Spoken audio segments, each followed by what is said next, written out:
If you're about to embark on building your off-grid system, I have 6 must-have tools, okay, that I want to share with you. Some might be obvious, others you'll go, oh, I didn't even think about that. I've built 2 systems from the ground up now, so I'd like to think I have a little bit of authority, kind of. Everything you will need, almost, is in here. I've also got a couple of things I want to add on at the end outside of these top 6, so stick around to hear those, because again, I bet you haven't thought of it. The first thing on my list, cable cutters. First time I did my system, I didn't have cable cutters. It made it so much harder to get clean cuts on my cable, especially for the big boys like this. This is a 95mm cable that I used for my inverter, and it's just so hard to get a clean cut. Using cable cutters, much cleaner cut. Not perfect, but much cleaner. Just make sure you get ones that are big enough to go through your thickest cable. For a lot of people, you're not going to be using 95mm cable, so you don't need big bad boys like this. Even if you do though, these were about 30 bucks from J-Car. Not crazy. So I think it's well worth it. Next thing on my list, not that, automatic wire strippers. I didn't have these the first time I did my van build. I was using wire strippers like this. Really freaking annoying, really hard to use and awkward and just, oh, pain in the butt. I think I spent 45 bucks on this, which I just really hated. But man, it's easy. You pop your wire in, watch this. You put it in, right? Oh, except it's not doing it because I'm not watching what I'm doing. See? And it just strips it for you. Easy. And there's a little thing on here too that you can use to make sure you're stripping from the right length. So I probably stripped too much on the demo I just showed you. You wouldn't usually need that much. So if I use the plastic guide, this is a really, I'm really not being fancy today, am I? Oh, fuck. Done. And look at that, beautiful. If I were to use these, oh my God. Okay, I'll give you a demo of that. You gotta know what size wire you've got and then pick the appropriate one. So you put it in and do that. So, okay, not too bad for thin wire, but I don't know. It just, it's awkward. It's annoying, okay? Now, these I also bought to crimp my wires, which you use this bit up here. Yeah, it works. You know what's even better? Ratchet crimpers, and that's the next thing on the list. These. You can do it with one hand. Bam! You can't do giant lugs for cables like this, no.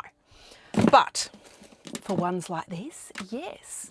Because you would use something, I wonder if I have any here, like this, for example. And you just have your cable in there.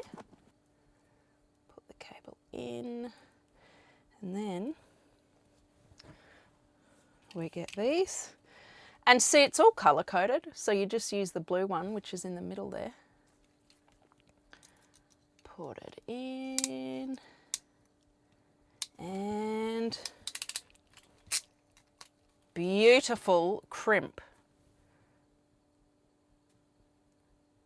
And I can do the pull test on that, we're all good. If I use the cheapo ones I initially used, again, it's color coded up the top, that's cool. We'll use the blue one.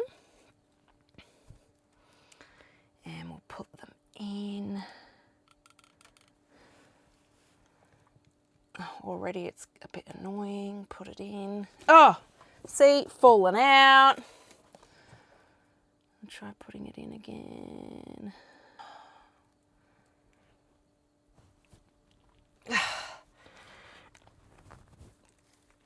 Okay. You can see here, they both have a good join, but which one was quicker? This thing where I'm pulling a face or this thing?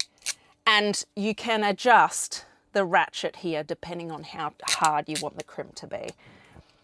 So worth it. Again, I think I spent about $40 or $50. Third thing, if you don't have this, you should not be building your own system, like hands down.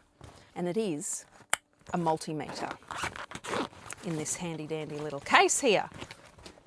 You can measure volts and amps using this one. Now I have a clamp meter. You don't need one with a clamp on it. You just need one that has the cables, the positive and the negative.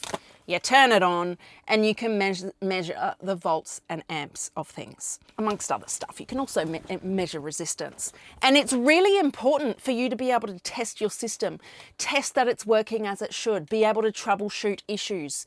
I can't overemphasize how important it is to have one of these, okay? You don't have to spend a lot of money, and again, you don't have to have one with a clamp meter on it. Number 6, you need, in fact, it's kind of 2 things, but I'm putting it in one because, come on, I really think you should have a ratchet socket set. It just makes it easier to do up the lugs on your batteries and on your bus bars, all of that. Yes, you could use a spanner, but you know what? Just make sure you have one of these on hand. Most people have it. If you don't, you can buy them relatively affordably, online or at Bunnings, wherever. The other thing you need, and I don't even know where it is, here it is, a screwdriver. Just a Phillips head screwdriver, okay? Nothing fancy, doesn't have to be a ratchet one. You're gonna need that, okay? When you're attaching cables, for example, to your charge controller. Now, the bonus ones. You must have spare fuses. You need to know the types of fuses. You are probably going to have at least 2, if not 3 or 4 different types of fuses in your system. There are so many types. There are blade fuses like this. See how many spares I have? And can you see the ones that I've used the most? The orange ones there, which are 5 amps. Here's one close up if you haven't seen them before, by the way. In my new system, I also need mini fuses, so like that, but also spare fuses like this, which are maxi fuses, yes, and MIDI fuses like this. Look how many spares I have. Now you need to have the appropriate sized fuses as well. Don't just go buying them willy-nilly. They need to be the right type and the right size. There's going to be a whole separate video on how to do that. Other thing, you need spare lugs and connectors. You saw me pulling them out before, as well as storage, by the way. So spare lugs, different types. Often it'll be the smaller ones you need. You need spares, and you need, you know, spade connectors like this. Joiners, and you're going to need them in different sizes. Remember how I said they're color coded? Blue is a different size to red, okay? So have a variety. You also, here's another example of a lug, a much smaller one. Also have some spare cable, just like a variety of cable spare. For example, I've got some cable here. You might want to wire in an extra electrical socket or a USB charger or a light. The number of times I have needed spare cable, whether it's to troubleshoot or wire in something new, I can't even count on my hands how many times. I've even got some spare big beefy 95mm, ouch, cable. Unlikely I'm going to need to use this. I'm not throwing it out. Number 1, it's not cheap, but number 2, I might need it in the future when things go wrong. Another bonus for you. I mentioned crimpers earlier. These are great. I said they're not great for big cable like this. You know what is great? Hydraulic crimpers. Ho, ho, ho. I did not have these the first time I built my system. I highly recommend you spend the money. You can get them relatively affordably online. Amazon, AliExpress, all the places. I think I spent about $65. The reason I recommend this is you get a really high quality crimp. They allow you to get a cold weld. So you know when you weld something and it's hot and it melts and fuses together? This is a cold weld. You're not using heat, you're using hydraulic force. And it's just worth the safety. You can use cheaper alternatives like a hammer and a thing and bang, bang, bang. You're not going to get as good a crimp. So just do it. Even if you're only using it for a couple of crimps. I did, I think, 4 or 5 crimps using this, and I still think it was money well spent. The first time I did my system, cheaped out, didn't get it. I thought the crimps were good, but when I pulled apart the system to redo it, they were actually loose. Because over time in the van, through the vibrations, clearly they'd wriggled loose. It's not going to happen with this. I'll tell you in a few years' time if it does, but I have used these this time. The welds are brilliant, and there's some people on YouTube who have actually cut through the weld to compare it for you. I'll find a video and link it so you can actually see. This list keeps getting bigger and bigger. You know what else you need? Electrical tape. Frickin' hell. And it's not even expensive, man.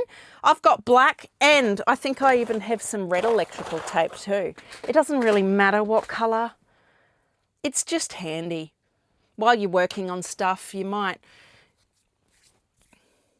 It's just handy. You need it. I think I should stop. They're the most important things, okay? Make sure you have it in your arsenal and have them with you after you've finished your system. You would be surprised how much you end up tweaking, troubleshooting, adding, subtracting things from your system. Hope you found it helpful. Give me some shit in the comments, or say thank you, or you're off your rocker, Rosie, whatever. And I'll catch you in the next one. Bye. Oh, another thing you should have, I don't have it, I'm being a hypocrite, but I am going to buy one, is a torque wrench. Because you want to make sure you're tightening down or torquing all your connections correctly. Each manufacturer is going to tell you how much torque you need. Because if you don't have enough torque, it's a loose connection. A loose connection produces heat. It's inefficient. It's dangerous.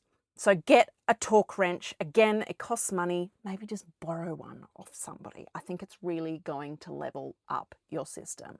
Okay, bye. For real.